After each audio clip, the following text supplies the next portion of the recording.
let's get started. So we're in our third verse of the year. We're doing one verse a week. We started in Genesis with 1:1. Last week we went to Exodus 14:14. And today we're going to share a verse that you're probably very familiar with. And it's Psalms 23, verse 1. It says, "The Lord is my shepherd, I lack nothing." That's the NIV version. You may have heard the version, "The Lord is my shepherd, I shall not want." Now, this opening verse is one of the most popular Psalms in the entire book of Psalms, the 23rd Psalm. Why is this verse famous? This verse provides us with comfort, and it's an assuring verse that the Lord is our shepherd. He guides us, He protects us, and He's always with us. In this verse and in the 23rd Psalm are three themes. God is your provider, God is your protector, and God is also your guide through life.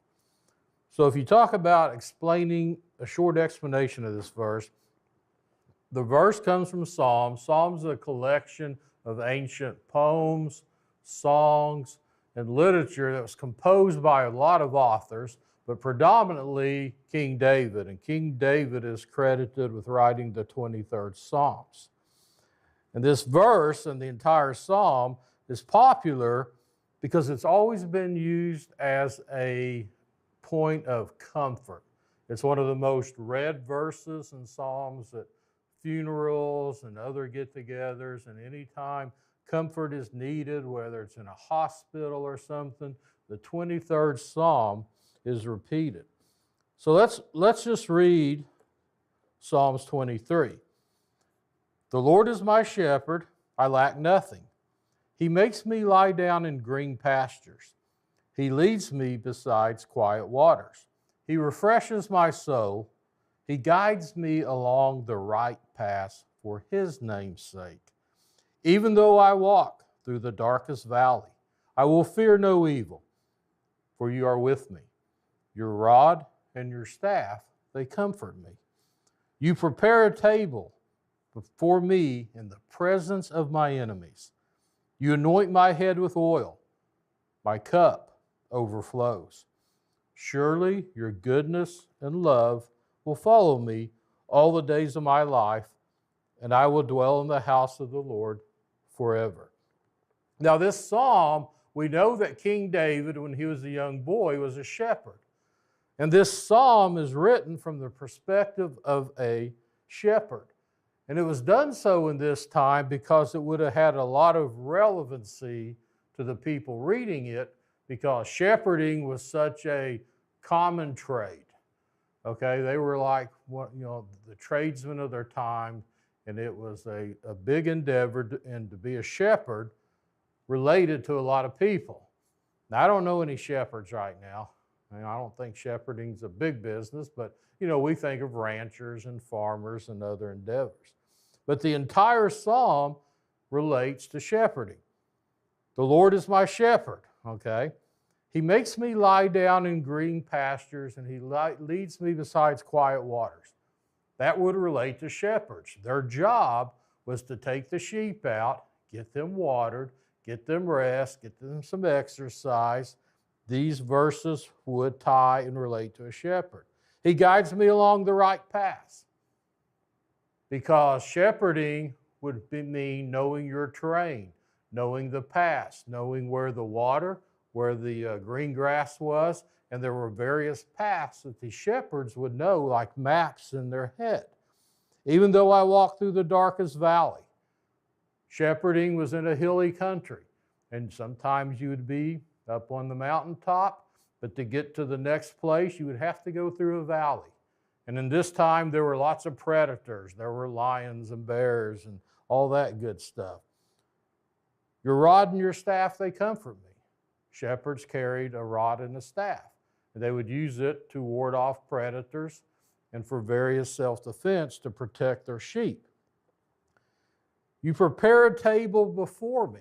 Shepherds if they were in the field and they had excess grain, or when they brought them to the pen in those times, would stack rocks up like table legs and stretch wood or some sort of like a tent cloth tarp material and lay feed down on it, and they would literally call it a shepherd's table. So this verse, a shepherd, would relate to preparing a table in the presence of my enemy. He would know that meant feeding the sheep in the wild, in the presence of wild animals. You anoint my head with oil was very relevant. Shepherds carried olive oil and other oils to treat and heal the sheep. If the sheep got snake bit, fell, scratched, got attacked by a predator, they would use the oil and anoint the sheep, and they would rub and treat those wounds with oil.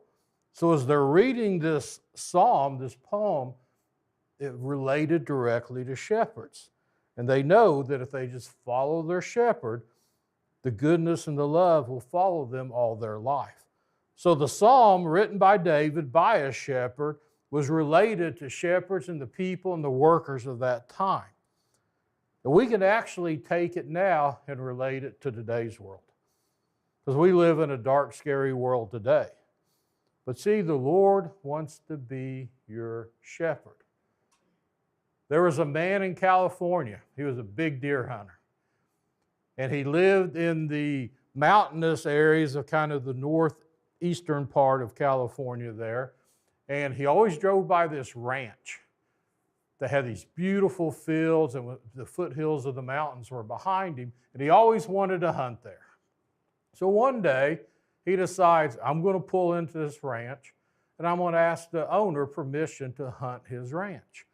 So he pulls into the driveway and politely knocks on the door and asks the rancher, the guy that owns this place, I've always seen your place, admire it. Do you mind if I could hunt it? The guy said, well, I appreciate you asking, and because you asked and you're kind enough, sure, I'll let you hunt here.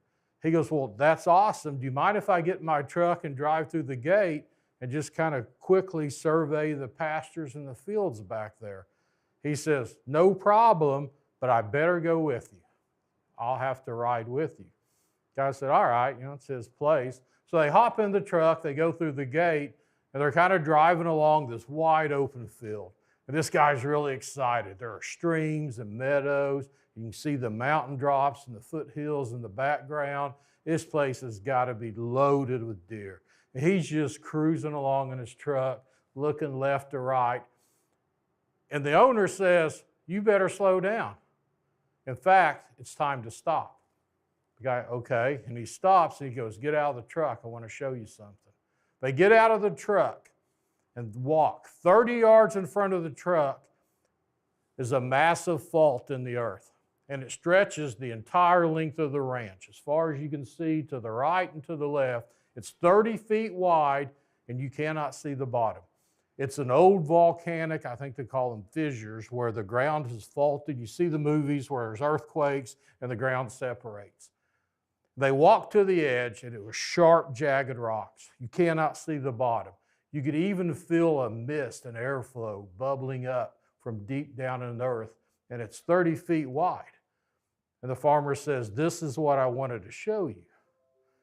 Because if you don't know the terrain, it can be very dangerous. And the hunter thought to himself, isn't it good to have a guide in life? And that's why it's so important to have Jesus in our life, because we need someone that knows the terrain. Because we all get caught up in cruising down the road, and we like to look here, there's a squirrel, there's a bird, and we get distracted. And we lose our way. And if we're not careful, we can run into peril and danger. But that's what a shepherd's job is to do. So when we look at this verse, the first part says, the Lord is my shepherd. So what is exactly a shepherd? The only time we really think about shepherds are nativity scenes. Well, a shepherd cares for the sheep. He guides the sheep. He always stays with them, and he protects them. And Jesus is our good shepherd. And Jesus used the parables and the analogy of the shepherd in John chapter 10 to compare and to talk to his people how he's the shepherd of his sheep, his flock, which is us as followers of Christ. And he wants to walk with you every day. He wants to guide you and protect you. So if you look at John chapter 10, a couple verses there, 10:2, the one who enters by the gate, this is Jesus speaking, red letter. The one who enters by the gate is the shepherd of the sheep. The gatekeeper opens the gate for him, and the sheep listen to his voice. He calls his own sheep by name and leads them out. So here's a powerful verse that basically says the one who enters by the gate is the gatekeeper and the shepherd. So what Jesus is doing here, he's telling us, I'm the only way to heaven. I am the gate. The pen represents the safety in heaven, and there's a narrow gate. And they intentionally built pens for sheep in remote areas and out in open fields and obviously near their homes.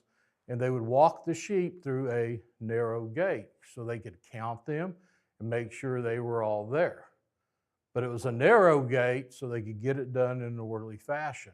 And only the shepherd opens and closes the gate. And Jesus is telling them, I'm the gate. I am the only way into heaven. The only way my sheep will get there is through me opening the gate. He goes on in verse 7, and Jesus says again, very truly I tell you, I am the gate for the sheep. All who have come before me are thieves and robbers, but the sheep have not listened to them. I am the gate. Whoever enters through me will be saved. They will come in and go out and find pasture. The thief comes only to steal and kill and destroy. I have come that they may have life and have it to the full. I am the good shepherd. The good shepherd lays down his life for the sheep. And here's an instance where he's reaffirming, I'm the gate, I'm the way. There's a lot of false prophets, a lot of false teachings, but they're not the gate. They come through different ways. They come through different means, and if they do, they're up to no good. And they come to kill and destroy.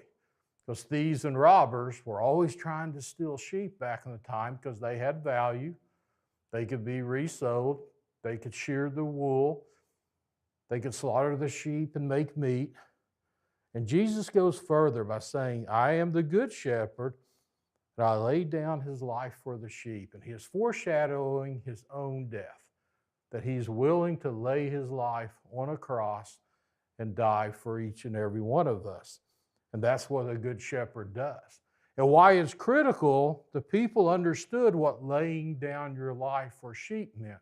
When the shepherd got all of his sheep into the pen, they would close the gate at night, and the shepherd would lay down in front of the gate. Because he knew the only way for somebody to come steal the sheep would be to go through the gate. So a shepherd always slept in front of the gate. And he would lay down, and it represented he was willing to give his life to protect his sheep. In verse 14, Jesus says, I am the good shepherd. I know my sheep, and my sheep know me. And Jesus is talking about a relationship with him. That a relationship with Jesus it's not religion, it's a personal relationship. Each shepherd would have a voice and distinct calls, and the sheep would only respond to their shepherd. Another shepherd's voice and another person's voice, the sheep will ignore because they are trained to listen for one voice. And Jesus is telling us, I'm that shepherd. Hear my voice. Block out and all the distorting noise and chaos and from the world. Focus on me and my voice. I am your shepherd. I want the relationship with you. With the Lord as your shepherd, you lack nothing. You have all that you need. You shall not want. You can rest with peace, knowing that you have everything you need. After World War II, the Germans have been defeated. Europe was a mess, and there was so much war and chaos in that part of the world. Parents went off to war. We know about concentration camps. A lot of lives were lost. And before towns and cities would get invaded, parents would take their small, younger children and put them on trains and send them down the rails to the next town far away from the fighting and the conflict. And they would hopefully either send them to some relatives or to somebody who may adopt an orphanage. There were these holding places, literally, that became orphanage, because more often than not, when these kids were put on these trains and sent away from the invading armies, ultimately their parents lost their lives. So after the war, Europe had a big problem with orphans. And they had these massive orphanages that they had set up, hoping that distant relatives or somebody would find them where they could place them into homes. And these kids had been through a lot of traumatic experiences. They had traveled alone, often only relying on maybe a sibling, a brother or sister that was just as young as them. And they had to fight and scratch and try to find food. They had to find out who they could trust, who they could not. And as they did these orphanages, the psychologists came in and found something very interesting. The kids would always be fed.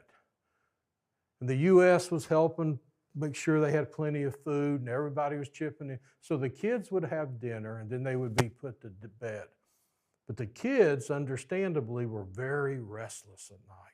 They had a really hard time sleeping. You can imagine they just had all this trauma and been through this horrific war. But they found out they were uneasy. They didn't want to go to sleep because they didn't know what they were going to wake up to the next morning. And they didn't know where their next meal was coming from or if somebody would even be there. So the psychologists did a study, and they came up with something that worked incredibly. When they put the children to bed, they would give them a slice of bread. And they would say, here's your slice of bread. Hold on to this slice of bread as you sleep. If you're hungry and you want another slice of bread, just ask. We have plenty. We will give you a piece of bread to eat. But this piece of bread is special. This piece of bread you will hold on to. And they found out these children slept incredibly well by clutching a small piece of bread, because it gave them an assurance and a peace that when they woke up in the morning, provision would be there. They would have something to eat. There was something there, and they would not lack anything.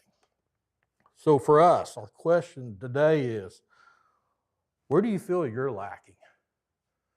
If God is your provider and your protector and guiding you, and yet sometimes we all feel we're still lacking something. We still need more. We have to ask ourselves, are we really lacking? Or do we just want more of something we already have? Because Jesus is telling us, and in this verse, you have exactly what you need, just the right amount for a specific moment. And yet so many times we get anxious and we get nervous. And just like those little kids, we're thinking about, what am I going to eat tomorrow? Do I have enough money to pay the bills next week, next month? I don't feel like I have enough resources. I need a surplus. I need to build more than I already have. In Psalm 23:1, the Lord is my shepherd, I lack nothing, is trying to reassure each of us, you lack nothing. I'm your provider. You have exactly what you need. So what can this verse mean for all of us as we leave today? No matter your current circumstances, regardless of how dark your life might feel and challenging, you can find hope in God's care because He is the perfect shepherd. Anxiety tries to convince you that the worst will happen, but Jesus is reminding you that you're not facing the future alone. Our shepherd holds tomorrow, and He holds you at the same time. As much as you want to control tomorrow, true peace is not found in control. It's found in the presence of Jesus. The Lord is my shepherd, I lack nothing, is a verse we can all step in today for assurance that God is our provider, our protector, and Jesus himself will guide us because he knows the terrain. Have a blessed week. Stay warm. Be safe this weekend. And we'll see you again here next week.